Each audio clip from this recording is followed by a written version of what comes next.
제4장 국가 지배하의 교회에 나타난 신앙의 인물. 교회가 제국의 지배 아래에 있던 4세기와 5세기에 교회사에 큰 흔적을 남긴 신앙의 인물 네 분이 있습니다. 암브로시우스. 암브로시우스의 아버지는 오늘의 프랑스 지역인 골 전 지역을 다스리는 지사였습니다. 그는 로마 귀족층에 속했고 그의 아버지가 죽은 후 그의 어머니는 그를 로마에서 교육을 받도록 했습니다. 암브로시우스는 군대 생활을 한 뒤에 밀라노의 지사가 되었습니다. 당시 밀라노에는 교회의 감독 자리가 비어 있었습니다. 이때 한 아이가 암브로시우스가 우리의 감독이 되어야 한다 라고 큰 소리로 외쳤습니다. 당시 암브로시오스는 신자이기는 했지만 아직 세례를 받지 않은 처지에 있었습니다. 그 시대의 국가 공직에 있는 사람들은 그 공직의 도덕적 위험을 벗어날 때까지 세례를 늦추는 것이 일반적 관행이었습니다. 그들은 세례로 이전에 지은 모든 죄를 사함받게 된다고 믿었습니다. 암브로시오스는 얼마 후 세례를 받고 밀라노 교회의 감독이 되었습니다. 그는 아리우스주의를 강력하게 반대하였으며 매우 인기 있는 설교자가 되었습니다. 또 그는 매우 너그러운 성정을 가진 분으로 가끔 메인 종들을 위해 자신이 값을 지불하고 자유를 얻게 해주었습니다. 특별히 그는 하나님 앞에서 사람을 두려워하지 않는 당당한 모습을 보여주었습니다. 교회 역사에서 그에게 있었던 매우 중요한 사건은 황제 테오도시우스 1세의 문제를 다룬 일입니다. 390년 황제가 무거운 세금 제도에 항거하고 반란을 일으킨 데살로니가 시민에게 원정대를 보내어 약 7천 명의 어른과 아이들을 학살한 일이 있었습니다. 암브로시오스는 선지자답게 황제도 교회 위에 있지 않고 교회에 속한 한 신자이므로 그의 죄를 공적으로 참회해야 한다고 주장하고 이를 황제에게 요구했습니다. 황제는 결국 교회 앞에 참회자로 등장하고 감독의 책망을 받아들였습니다. 이로써 암브로시우스와 황제는 그리스도 안에서 아름다운 서로의 관계를 보여주었습니다. 그러나 암브로시우스도 그 시대의 아들이었습니다. 밀라노 칙령 이후 그리스도교가 공인된 국가 종교가 되었습니다. 그 결과 그리스도교가 로마의 다신 숭배를 대신하게 되었습니다. 정치적으로 국가는 관대하지 않았고 유대인들과 이단 및 비그리스도인들에게 그리스도교를 받아들이도록 강요하게 되었습니다. 이때 암브로시우스도 유대인들의 회당에 불을 지르고 이교 신전을 파괴하는 일을 금하지 않았습니다. 당시 교회 지도자들은 주께서 로마 제국의 총독 빌라도에게 하신 내 나라는 이 세상에 속한 것이 아니다 라고 하신 말씀을 바로 이해하지 못했던 것입니다. 이렇게 역사적으로 교회의 훌륭한 지도자들도 그 시대의 정신을 극복하지 못하고 실수를 범한 예를 가끔 보게 됩니다. 크리소스토무스 4세기 말에 로마 제국의 서방의 위대한 설교자 암브로시우스가 있었다면 동방에는 황금의 입을 가진 목사 존 크리소스토무스가 있었습니다. 크리소스토무스는 그의 본 이름이 아니고 황금의 입이란 뜻을 가진 목사 존의 별명이었습니다. 그는 일찍이 아버지를 여의고 어머니의 양육 아래 수사학과 법률학을 공부했습니다. 그러나 그는 자기 어머니가 세상을 떠난 후 금욕 생활의 매력을 느껴 수도원에 들어가고 381년 안디옥에서 사제가 되었습니다. 사제가 된 그는 풍류적 성경 해석을 하는 알렉산드리아파와는 달리 성경을 문자적, 문법적으로 해석하는 안디옥의 정통을 따라 성경을 해석하고 설교하여 그의 명성이 널리 알려졌습니다. 397년 제국의 동방 수도인 콘스탄티노플의 감독으로 임명되자 그는 직설적인 설교를 통해 황실, 사제, 사회에 대한 개혁을 시작했습니다. 이 때문에 그는 많은 적을 얻게 되었는데 그의 가장 큰 적은 자기의 감독 취임식을 집례해준 알렉산드리아 감독 테오필루스와 여제 에우독시아였습니다. 감독 테오필루스는 존이 놀라운 설교로 명성을 얻게 되었을 때 그의 성경 해석이 일방적이라고 비난하고 나섰습니다. 존이 그 시대의 부패와 지나친 사치를 직설적으로 언급하고 정죄했을 때 여제 에우독시아는 자신을 향한 모욕으로 생각했습니다. 존은 결국 그의 대적들의 세력 규합으로 403년 면직을 당하고 추방을 당하고 말았습니다. 그가 비록 콘스탄티노플의 시민들과 교황 인노겐타우스 1세와 서방 교회의 지지를 받았지만 결국 안디옥으로 추방을 당하고 말았습니다. 그러나 동방의 여제 에우독시아는 그를 세상이 모르는 더 먼 곳으로 보내기로 작정하고 407년 피티우스로 옮기게 했습니다. 거친 날씨에 도보로 여행을 강행하던 그는 목적지에 이르지 못하고 세상을 떠났습니다. 존은 개인적인 경건 생활과 비할 데 없는 탁월한 설교, 그의 학적인 주석 등으로 역사에 길이 기억되고 있습니다. 그의 저서 제사장직에 관하여는 목사의 책임에 대한 놀라운 내용을 담고 있습니다. 제롬. 제롬은 초대교회에서 가장 위대한 성경학자 중 한 분이었습니다. 그는 처음에는 금욕 생활을 하며 시리아 광야에서 은둔자로 자리를 잡고 히브리어 연구에 몰두했습니다. 그 후 그는 안디옥으로 돌아와 사제가 되고 콘스탄티노플에서 한때를 보낸 후 다마수스 교황의 서기가 되었습니다. 교황이 죽은 후 그는 안디옥, 이집트, 팔레스타인을 방문하고 386년 베들레헴에 정착하여 수도원에서 그의 여생을 연구와 저서에 바쳤습니다. 그의 가장 큰 업적은 성경 원어를 라틴어로 번역한 일이었습니다. 불가타로 알려진 이 작품은 404년경에 완성되었습니다. 이 성경 번역판은 16세기에 교회 개혁을 억제하기 위해 모인 트렌트 공의회에서 로마 가톨릭 교회의 공식적인 성경판으로 확정되어 지금까지 인정받고 있습니다. 나아가 제롬은 많은 성경 주석, 그리스도 교회 저자들이 서적 해설서를 쓰고 오리게네스의 저서들을 라틴어로 번역했으며 유세비우스의 교회사 연대기를 번역했습니다. 비록 그가 극단적인 금욕주의자였지만 개인적으로는 펠라기오스주의와 오리게네스주의를 강력하게 비판했습니다. 초대교회의 제롬의 학문과 헌신은 탁월했고 모든 후대의 신학자들에게 모범이 되었습니다. 그래서 지금까지 그는 암브로시우스, 아우구스티누스, 데그레고리우스와 함께 초대교회 4대 교사로 불리고 있습니다. 아우구스티누스, 아우구스티누스의 생애. 아우구스티누스는 354년에 북아프리카에 있는 작은 도시 타가스테에서 태어났습니다. 이 도시는 오늘날의 알제리와 튀니지 접경에 있었습니다. 그의 어머니 모니카는 신실한 그리스도인이었으나 그의 아버지 파트리키우스는 이방신을 섬기는 자로 살다가 죽기 직전에 그리스도인이 되었습니다. 그가 주로 영향을 받은 것은 경건한 그의 어머니 모니카로부터였습니다. 그는 어릴 때 그의 어머니가 바라는 대로 하나님의 말씀을 따라 살지 않았습니다. 그는 대도시 카르타고에 유학하면서 유혹에 빠지고 사제의 생활을 하지 못했습니다. 18세 때 결혼을 하지 않고 낮은 신분의 여자와 관계를 갖고 아데도투스라는 아들을 낳았습니다. 이 밖에 그는 10년 동안 마니교라는 이교의 추종자가 되었습니다. 그는 전지전능하고 유일한 하나님이 악이 생기고 존재하도록 허용한 것에 대한 의문을 품어왔고 마니교의 이원론 사상이 그에게 선과 악의 다른 두 기원을 가르치고 왜 세상에 악이 있는지에 대한 그의 의문을 어느 정도 풀어주었기 때문에 마니교를 따르게 되었습니다. 신앙이 깊은 그의 어머니 모니카는 그리스도교 신앙을 떠난 아들의 뒤를 평생 따라다니며 그의 계종을 위해 기도했습니다. 아우구스티누스는 카르타고에서 수사 공부를 마친 후 거기서 변호사로 정착했습니다. 그때 그는 마니교를 추종하고 성경에 관해서는 합리적으로 설명할 수 있는 것만 믿을 뿐이었습니다. 그는 제국의 중심 도시의 매력을 가지고 383년 로마로 가게 됩니다. 거기에는 어머니의 간섭을 벗어나기 원하는 뜻도 작용했습니다.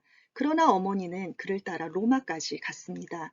아들을 뒤따르며 아들을 위해 끊임없이 기도하는 것을 본 한 목사가 눈물의 자식은 망할 수 없다 라고 아우구스티누스에게 말하였습니다. 이 말이 그에게 큰 위로와 힘이 되었습니다. 그런데 아우구스티누스는 로마에서 바라던 것을 얻을 수가 없었습니다. 그는 이제 마니교에 만족하지 못하고 수사학을 연구하기 위해 로마를 떠나 밀라노로 가게 됩니다. 거기에는 암브로시우스가 웅변적 설교자로 큰 명성을 떨치고 있었습니다. 모니카는 다시 그를 따라갔습니다. 밀라노에 있는 동안 아우구스티누스는 신플라톤주의의 영향을 받게 되었고 이후 계속 이 철학의 영향을 떨쳐버리지 못했습니다. 하지만 하나님은 아우구스티누스를 회개로 이끄셨습니다. 그를 변화시킨 것은 암브로시우스의 웅변이 아니고 그의 설교 내용이었습니다. 드디어 그에게 회심의 기회가 오게 되었습니다. 그는 자기 고백록에서 결정적인 순간에 대한 그의 영적 싸움을 이렇게 기록했습니다. 나는 내 마음이 심하게 부서지는 가운데 울부짖었다. 그런데 어찌 된 일인가? 이웃집에서 소리가 들렸다. 남자애나 혹은 여자애의 소리였다. 반복해서 노래를 부르는 것인지 모른다. 취해서 읽어, 취해서 읽어 라는 것이었다. 이때 나는 성경을 집어들어 펴고 바로 내 앞에 나타난 장절을 고요히 읽었다. 낮에와 같이 단정히 행하고 방탕하거나 숨취하지 말며 음란하거나 호색하지 말며 다투거나 시기하지도 말고 오직 주 예수 그리스도로 옷 입고 정욕을 위하여 육신의 일을 도모하지 말라. 로마서 13장 13절에서 14절 말씀. 그는 이어서 기록했습니다. 더 이상 읽을 필요가 없었다. 그 절의 끝에 이르자마자 확신의 빛이 내 마음에 밝게 비쳤고 모든 의심의 어두운 그림자가 다 사라졌다. 아우구스티누스는 33살이던 387년 부활절 날에 암브로시우스에게서 세례를 받았습니다. 이제 고향에 돌아가 복음을 전하며 살려는 결심을 하고 그의 어머니와 함께 밀라노를 떠났습니다. 로마의 항구인 오스티아에서 카르타고로 돌아오기 직전 그의 어머니 모니카는 열병에 걸려 아들이 품에 안겨 세상을 떠났습니다. 그녀는 기도의 응답을 보기까지 살고 세상을 떠난 것이었습니다. 아우구스티누스가 400년에 지은 고백록은 하나님을 향한 길고 진실한 참여의 기도였습니다. 이 고백에서 그는 그의 지난날의 모든 죄를 고백하고 죄와 이방 사상으로부터 그를 성경의 진리로 인도하신 긴 여정에 관하여 하나님께 감사를 표했습니다. 고향 타가스테에 돌아온 그는 그곳에 있는 수도원에 들어가 3년 동안 성경을 연구하면서 경건 생활을 했습니다. 그 후 그는 히포레기우스 교회의 노세한 감독을 돕다가 391년에 사제가 되고 396년에 그 교회의 감독으로 취임하여 430년 세상을 떠날 때까지 35년 동안 봉사했습니다.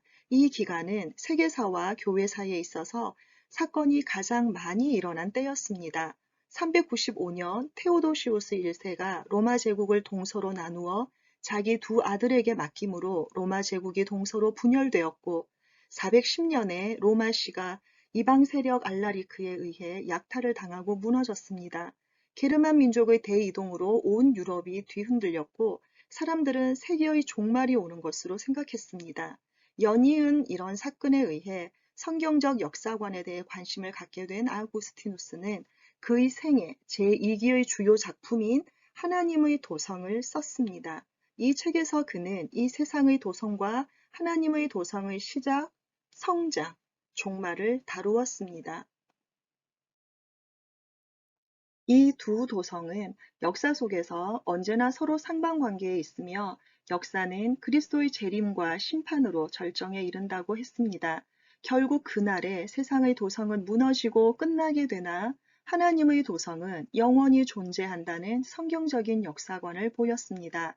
그는 이 책에서 이 세상 역사와 교회사의 핵심을 다루어 그리스도 교회의 역사관을 잘 설명했습니다. 아우구스티누스는 히포레기오스와 카르타고의 교회 회의에서 성경의 정경에 관한 최종 토론에 가담했습니다.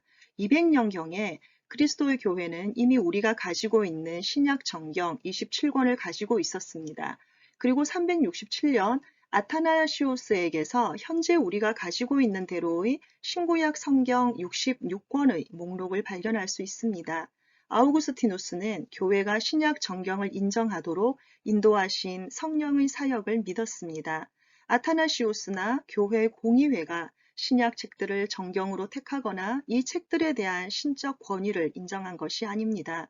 이는 사람이 하는 일이 아니었습니다. 교회는 단지 성령의 인도로 이 책들이 하나님의 말씀인 것을 인정하고 고백하고 받았을 뿐이었습니다. 아우구스티누스는 430년 히포 도시가 반달족에게 포위를 당했을 때 세상을 떠났습니다. 북부 독일로부터 남쪽으로 내려온 반달족은 파괴와 죽음의 흔적을 남기면서 프랑스, 에스파냐, 북아프리카를 휩쓸고 로마로 향했습니다. 이 야만인들은 로마 제국 백성들이 부패했을 때 하나님이 사용하신 채찍이었습니다. 아우구스티누스는 하나님께 쓰임을 받은 충성된 종이었지만 불행하게도 그는 모든 생각을 사로잡아 그리스도에게 복종케 하지는 못했습니다. 예를 들면 그는 결혼하지 않고 사는 것을 결혼하고 사는 것보다 더 고상한 생활로 생각했습니다. 이는 그가 젊었을 때에 가졌던 방탕한 생활에 대한 반작용이었을 수 있습니다. 그래서 아우구스티누스는 개종 후에도 자기 아들의 어머니와 결혼하지 않았습니다. 그녀의 이름을 아는 사람이 아무도 없었습니다. 그는 독신 생활이 하나님을 더 잘 섬기는 것이라는 믿음을 가지고 홀로 살았습니다. 이런 사상은 이후 전 그리스도 교회에 영향을 미치게 되었습니다. 이는 교회에 많은 해를 끼친 묵은 누룩에 속한 것이었습니다. 아우구스티누스는 그리스도교 유럽 문화의 창시자들 가운데 한 분입니다. 그렇기 때문에 그가 완전히 극복하지 못한 그의 이교적인 이원론은 오늘날까지 큰 영향을 미치고 있습니다. 하나님의 분명한 말씀조차도 사제의 결혼을 금하는 그릇된 가르침에 의해 무시를 당하게 되었습니다. 여기서 우리는 그 시대의 문화 환경과 자신의 연약성을 극복하지 못하는 인간의 불완전성을 보게 됩니다. 펠라기우스와의 투쟁. 펠라기우스는 아일랜드 대생의 수도사였습니다. 그는 엄격한 금욕주의자였으며 선행으로 자신을 거룩하게 하려고 모든 노력을 기울였습니다. 그가 아일랜드의 수도원을 떠나 로마에 왔을 때 죄로 가득한 로마인들의 생활을 보고 매우 놀랐습니다. 그는 아담의 원죄로 사람이 부패한 생활을 한다고 생각하지 않았기 때문에 원죄를 부인했습니다. 아담이 지은 죄값은 아담 자신에게 제한되었고 그의 자손들은 아담의 죄와 상관없이 죄가 없는 가운데 태어난다고 주장했습니다. 그래서 사람은 누구나 하나님이 주신 자유의지를 바로 행사하면 죄를 짓지 않고 살 수 있다고 역설했습니다. 사람들이 죄를 범하는 것은 단지 죄를 범하는 사람들의 나쁜 본을 따르기 때문이라고 생각했습니다. 그에 의하면 그리스도는 우리에게 바른 생활의 본을 보여주신 스승이었습니다. 우리가 죄 없이 살기 위해서는 그의 완전한 본을 따라야 한다고 했습니다. 곧 그리스도는 우리를 죄에서 구원하신 구주가 아니라 선하게 살 수 있는 생활의 본을 보여주신 스승이라는 것입니다. 펠라기우스는 서고트족이 로마를 파괴하고 약탈했던 해인 410년에 로마를 떠나 평화로운 곳을 찾아 북아프리카에 도착합니다. 그에 대한 소문이 신속히 퍼졌고 아우구스티누스가 이를 듣게 되었습니다. 아우구스티누스는 펠라기우스의 사상과 그의 가르침에 반대했습니다. 아우구스티누스는 그의 생애에서 죄의 무서운 능력을 스스로 체험했기 때문에 사람은 태어날 때부터 부패에 있다는 것을 가리키는 원죄를 부인하는 것이 큰 잘못이라는 것을 누구보다도 잘 알고 있었기 때문입니다. 그래서 그는 인간의 원죄와 함께 인간의 마음의 부패성을 분명하게 가르쳤습니다. 나아가 아우구스티누스는 그리스도 안에서 죄인들에게 나타내신 하나님의 은혜를 강조하며 설교했습니다.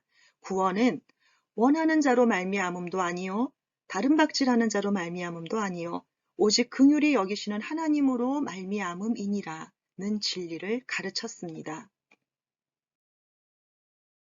그는 성경의 가르침을 따라 하나님의 그의 주권적 은혜로 그가 기뻐하시는 자들을 구원하기로 창세전에 선택하셨다는 사실을 강력하게 고백했습니다. 그 결과 418년 카르타고 공의회에서 펠라기우스는 이단으로 정죄되었습니다. 그러나 펠라기우스는 팔레스타인으로 자리를 옮겨 그의 거짓 교리를 계속 퍼뜨렸습니다. 그가 이렇게 할 수 있었던 것은 당시 교회 안에서 그의 가르침을 지지하고 따르는 지도자들이 있었기 때문입니다. 일반적으로 사람들은 인간의 본성이 악하다고 보기를 원하지 않습니다. 이것은 옛날이나 지금이나 마찬가지입니다. 펠라기우스 정신은 17세기의 아르미니우스 주의에서도 나타났고 오늘의 자유주의 신학자들에게서도 그대로 나타나고 있습니다. 도나투스주의에 대한 투쟁. 도나투스주의자들은 4세기 초 황제 디오클레티아누스의 박해 후 북아프리카 지역의 감독인 도나투스의 지도로 기존 교회로부터 분열해 나가 자체의 교회 공동체를 만든 사람들을 가리킵니다. 저들은 지난날 박해 시 관원들에게 성경을 넘겨주었거나 변절한 감독들에 의해 받은 성례는 효과가 없다고 주장했습니다. 당시 아프리카에는 이렇게 분열해 나간 교회들의 수가 상당히 많았습니다. 저들은 박해와 어려움을 당하기도 했지만 어떤 때는 정치적 환경에 따라 황제들의 보호를 받기도 했습니다. 그런데 아우구스티누스는 저들의 주장을 강력하게 반대하고 저들을 본 교회로 돌이키기 위해 노력했습니다. 도나투스주의자들은 옛 몬타누스 종파가 주장했던 것처럼 절대 거룩하고 완전한 교회를 원했습니다. 순교자들을 높이고 자기들의 의견에 일치하지 않는 사람들을 모두 이단으로 여겼습니다. 이들은 박해 중에 성경을 관원들에게 넘겨주었거나 배반한 자들을 멸시했습니다. 지난날 이런 죄를 범한 목사들이 베푼 세례를 무효라 주장하고 다시 세례를 받게 했으며 이런 목사들에게는 더 이상 세례 집행을 허락하지 않았습니다. 이들은 자신들을 교회의 순수성을 지키는 그리스도의 군대라고 생각했습니다. 이들의 지나친 열심은 자기들의 견해를 수용하지 않는 사람들에게 폭력을 행사하기도 했습니다. 심지어 아우구스티누스를 죽이려는 계획도 세웠으나 인도하는 자가 길을 잃게 되어 아우구스티누스는 그들에게 피습당하는 일을 피할 수 있었습니다. 아우구스티누스는 처음엔 하나님의 말씀만으로 저들을 대항하여 싸웠습니다. 그는 세례는 하나님이 세우신 제도이고 그 효과가 그것을 집행하는 사람에게 달려있지 않고 그것을 세우신 하나님께 있다고 주장했습니다. 그리고 모든 죄를 교회에서 추방할 수 없다고 했으며 서로의 관용이 필요하다고 주장했습니다. 그런데 광신적인 도나투스주의자들은 교회로부터 분열해 나가고 신자들의 불완전성을 받아들이지 않았습니다. 마침내 아우구스티누스는 도나투스주의자들에 대한 싸움에서 황제의 도움을 요청하게 됩니다. 그러나 이 일은 은혜의 신학자인 그에게 불행한 오류를 남기게 됩니다. 그는 교회의 유익을 위해서라면 정부가 권력을 사용해야 한다는 의견을 가지고 있었습니다. 그는 사람을 강권하여 데려다가 내 집을 채우라는 주의 말씀을 잘못 적용했습니다. 그는 암브로시우스와 달리 죄인들의 영적 관리를 위해 국가의 간섭을 받아들인 것입니다. 여기서 그는 정부의 책임과 교회의 소명을 혼동했던 것입니다. 후에 로마의 교회는 차츰 이 길을 따르게 되고 나아가 정부는 교회에 종속된 것이라고 가르치게 되었습니다. 이 심각한 오류 때문에 이후의 역사 속에 많은 피를 흘리게 되었습니다. 교황들은 그들이 이단이라고 생각하는 자들을 제거하기 위해서 아우구스티누스의 권위에 호소하여 정부를 끌어들였습니다.